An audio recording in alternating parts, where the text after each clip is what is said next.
Bettany पश्तूनों का एक मशहूर कबीला है जो बेट बाबा के नाम से मशहूर है। इस कबीले का मोरसेला बेट या बेटन बिन कैस अब्दुल शेख था। बेट एक नेक और सालिह इंसान होने के साथ पश्तूनों का मशहूर दादा है। कैस अब्दुल शेख के 3 बेटे गोरगश्त, सरबन और बेट के नस्ल से बेटनी कबीला वजूद में आया। बाज़ मौरखिनों के मुताबिक खलजी और लोदी भी बेट के नस्ल के हैं, लेकिन आज के दौर में लोदी और खलजियों को एक अलग शाख में तकसीम किया है। बेट कैस अब्दुल शेख का छोटा बेटा था, लेकिन दियंतदारी और बुजुर्गी की वजह से सबसे ज्यादा मशहूर हुआ। बेट बाबा ने उस जमाने में दीनी इल्म के लिए अरबस्तान और इराक भी गए थे और वहां पर नेक लोगों की सहबत हासिल की।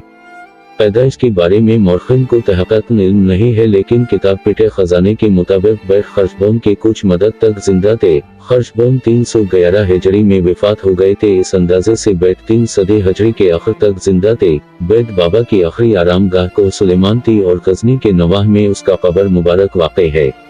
शेख बेटन के 3 औलाद नरीना इस्माइल, वर्सबोन, कजिन और एक बेटी बीबी मुतो थी, जिसकी शादी शाह हुसैन गोरी के साथ हुआ और आपकी औलाद को मुतोज़ई से यादी जाती है। मुतोज़ई कबीले में गलजी, लोदी, सुलेमान खिल, मरवत, नियाजी वगैरह शामिल है। पहले पहल यह कबीला सुलेमान पहाड़ के आसपास रहता था, लेकिन सिकंदर लोदी बिन बहलोल लोदी के जमाने में बेटनी कौम ने गलजियों के गलबे की वजह से अपने आबाई इलाकों से कूच करके गोमल और टांक में आबाद हो गए। बाद में कुछ लोग कारोबार के सिलसिले में हिंदुस्तान चले गए और वहां पर आबाद हो गए। उस जमाने में हिंदुस्तान पर पठानों का कब्जा था, जिसकी वजह से बेटनी कौम को बहुत कुछ हाथ लगा। सल्तनत में कसीर तादाद से फौज में भर्ती हुए और बड़े बड़े अहदों पर फाइज रहे। इनमें फतेह खान बेटनी बंगाल के गोर सीमा के खुद मुख्तार गवर्नर रह चुका है, जिसको ताज और इमाद करलानी ने उसको धोखे से मारा और गवर्नरी का अहदा करलानियों के हाथों में आया। वक्त के साथ साथ जब इस कबीले की आबादी में इजाफा हुआ तो अपने इलाकों को वसत देने के लिए दूसरे इलाकों पर कब्जे करने शुरू किए। यहाँ तक जब दोतवी तक जो कानेगरम के साथ मवाक़ित रखते हैं पहुँच गए तो वजीरों और मुसौदों के साथ लड़ाइयाँ शुरू कर दी, जिसमें बेटनी कौम को शिकस्त हुई और पीछे हटते हुए करंगी से भी पीछे गए। आज इस इलाके पर मासूद कौम के बहलोल जई की शाखशिंगे काबिज है, लेकिन वजीर और मुसौद कौमों ने इस पर इस्तेफादा न किया और इस कौम के दूसरे इलाकों पर कब्जे शुरू किए, जिसकी वजह से बेटनी के अक्सर लोगों ने अपने इलाके छोड़कर हिंदुस्तान में मुतफर्रक़ आबाद हो गए।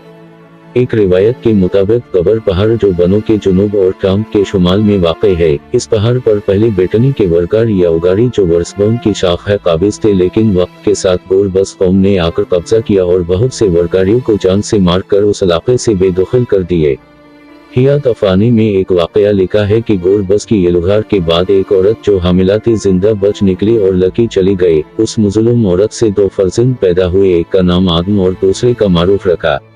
वक्त गुजरने के साथ साथ जब ये दोनों यतीम बच्चे बलूगत को पहुंचे तो अपने माँ से अपने कौम के बारे में पूछा। जवाब में माँ ने अपने कौम का पूरा वाक़या अपने बच्चों को सुनाया और उन दोनों ने अपने इलाके को गोरबस से आज़ाद करने और बदला लेने के लिए औलाद कजिन और वर्सबोन के पास गए। उन दोनों ने कजिन और वर्सबोन को अपने मुज़लूमियत से आगाह करके कहा कि अगर हमने अपने कदीम मुल्क यानी कोह गबर फिर से हासिल की तो उनमें से 2 हिस्से आपके और 1 हिस्सा हमारा होगा। कजिन ने शर्त कबूल करके एक बड़ा लश्कर तैयार करके गोरबस कौम पर येलुहार कर दी। खूनरेज़ी के बाद ये तीनों कबीले जंग में गालिब आए और गोरबसों को वहां से निकाल दिया। फतह के बाद उन शाखों ने वादे के मुताबिक इस इलाके को 3 हिस्सों में तकसीम किया। 2 हिस्से मददगारों में और 1 हिस्सा असली मालिक को मिला, लेकिन अक्सर जमीनियात पर गुजिन के शाख तनाने का फिलहाल कब्जा है। बेटनी के रहने की जगह पश्तून ख्वाह में, जुनूबी वजीरस्तान और डेरा इस्माइल खान में आबाद है। जगराफियाई लिहाज से जुनूबी वजीरस्तान के साथ है, लेकिन अदारी लिहाज से डेरा इस्माइल खान के साथ मवाक़ित रखते हैं। ये इलाका 14 से लेकर 15 मील तक चौड़ा और तकरीबन 50 मील लंबा है और चंद्रोला इन कौम का मरकजी इलाका है। इसके अलावा बनो, लकी, मरवत, पेशावर और कराची में भी आबाद है। बनो और डेरा इस्माइल खान में बेटनी कौम का कौल आबादी 45,000 के आसपास बताई थी। अफगानिस्तान में यह कबीला पख्तिया, निंगरहार और गजनी वलायत में आबाद है। कहा जाता है कि गजनी में इन कबीलों के 4 या 5 गांव है। इसके अलावा निंगरहार के चपरहार के इलाकों में से यह कौम कुछ गांव में कसरत तादाद में आबाद है। अफगानिस्तान में बेटनियों की पुराने वक्तों में कौल आबादी 4000 बताई थी। हिंदुस्तान में, जैसा कि पहले जिक्र हुआ है कि बेटनी के कुछ कबीले लोदी और सोरी के अहद हुकूमत में, जबकि बाज लोगों ने वजीरों से हिंदुस्तान हजरत की थी और वहां पर मुस्तकिल आबाद हो गए।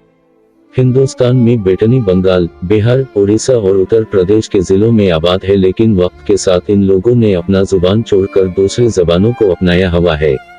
बेटनी कौम जिंगजो और मेहमान नवाज लोग हैं। अंग्रेज के जमाने में जब किसी लोहानी ने, खासकर मरवत ने, जब अपने इलाके में कोई कत्ल या डकैती करता तो वो पनाह ढूंढने के लिए बेटनी कौम के पास बतौर मफरूर जाता और ये लोग उनको एक खास मेहमान की तरह उनकी खातर वो तवाज़ा करता और जब तक वो पकड़ा न जाता या उनकी गुनाह माफ न की जाती तब तक वो उनके साथ रहता। शजरा नसब के बारे में बताने से पहले बताता चलो कि इस्माइल बेट बाबा का फर्जंद था, लेकिन सरबन के औलाद न होने की वजह से बेट ने इस्माइल को सरबन को दे दिया और सरबन ने इस्माइल को बेटा बनाया। बाद में सरबन को बेट बाबा की दुआ से अल्लाह ने औलाद से नवाजा, इसलिए मौरखिन ने इस्माइल का शजरा नसब बेट से अलग करके सरबन से जोड़ दिया है। इसके अलावा वो शाखे जो असल में बेटनी नहीं है मगर अब नफा वो नुकसान में बेटनी कौम के साथ है। नंबर 1, फरका कोटी। असल में ये फरका सईद है। इस फरके के बारे में कहा जाता है कि इब्राहिम इब्ने वरसबौन ने एक बच्चा जिसका नाम कोटी था, जो किसी सईद का बेटा था, उसकी बेटे जैसा परवरिश किया और उस लड़के की नस्ल मशहूर बा कोटी या सईद हुए और उसने रोतानी इब्न इब्राहिम से न सिर्फ हिस्सा पाकर बेटनी कौम में दाखिल हुआ, इसके अलावा बनों में एक जगह जो कोटी सादात से मशहूर है वो भी इस कोटी की औलाद से है। नंबर 2, रतन जई। रतन जई को ये लोग असल बेटनी नहीं समझते।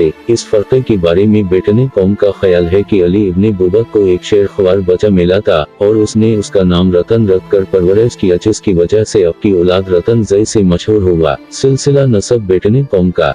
बेट से 4 औलाद, इस्माइल, वरसबौन, कजिन और बीबी मुतो। वरसबौन से इब्राहिम, मजियाने, कस्बोने, वरगाड़े, गरोन और शोहने। इब्राहिम से रोताने और कोटिते। उताने से बमन, ओकराए। बमन से यूसुफ खिल, तनकजलाने, लुश्करे, अबुल फर्ख, बाघे। ओकरे से बालमीर, शहमीर और बंद। मजियाने से दमर और चाके। दमर से मिला खिल, ताजो खिल, चने, शाह मुल्क, बाई खिल, रमदेओ, सेकरी। चाके से हिरन, हमदाने, बुशूर, खाके, नियाजे। कस्बोने से चपलिए और करे। चपलिए से मंदे खिल और उमर खिल। उमर खिल से जिनके खिल, कले खिल, सरमिस्त खिल। तरे से खुद खिल, मगजे, सो। मंदे खिल से अल्फदीन खिल, जाने खिल। हसन खिल, लाली खिल, समरजी, दरे खिल। वरगाड़े से अदम खिल, रसूल खिल, मारूफ खिल। ख्वाजे खिल, चारगल खिल, रखीम दाद खिल। अदम खिल से सुन खिल और माने खिल। मारूफ खिल से गोन खिल और मुटा खिल। गरोन से सेटे और कजे, दरगे, जरकिने, बाई खिल।